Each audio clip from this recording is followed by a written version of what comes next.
ఖమ్మంలో మంత్రి పొంగులేటి శ్రీనివాసరెడ్డి మాట్లాడుతున్నారు. లైవ్ లో చూద్దాం. కంప్లీట్ కూడా చేశాం.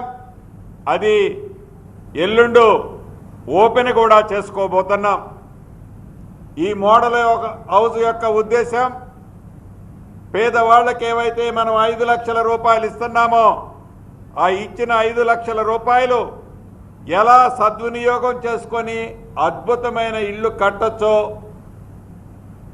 ఈ 5 లక్షల రూపాయల్లోనే ఎలా సరిపెట్టుకొని కట్టొచ్చో ఆ మోడల్ హౌస్ చూసే విధంగా మోడల్ హౌస్ను నిర్మించాం.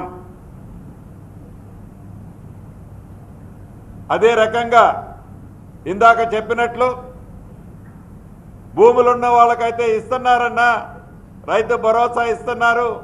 మరి భూములు లేని వాళ్ళకి ఏంటి అన్నప్పుడు భూమి లేని నిరుపేద ప్రతి కుటుంబానికి 12,000 రూపాయల చొప్పున 2 విడతలకు ఇచ్చే కార్యక్రమంతో పాటు రైతు భరోసా, ఇందిరమ్మ ఇళ్ళు, తెల్ల రేషన్ కార్డులు, ఇవి అన్నీ గ్రామ సభల్లో ఒకేసారి చర్చించి వీటిని ఫైనల్ చేసే కార్యక్రమం ఈ నెల 26 అంటే జనవరి 26వ తారీఖు నాడు నిర్ణయించడం జరిగింది. ఈ జనవరి 26కి ఒక ప్రత్యేకత ఉంది. గౌరవ ముఖ్యమంత్రి గారు గతంలో చెప్పినట్లు ఇది 75వ గణతంత్ర దినోత్సవం.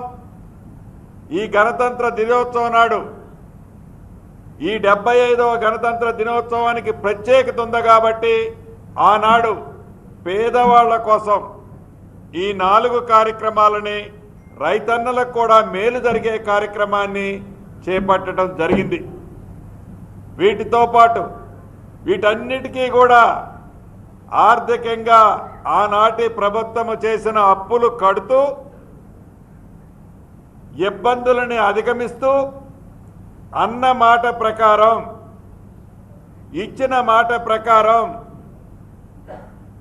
ఈ 4టిని పూర్తి చేస్తూ ఇంకా 1-2 కార్యక్రమాలు కూడా ఉన్నాయి.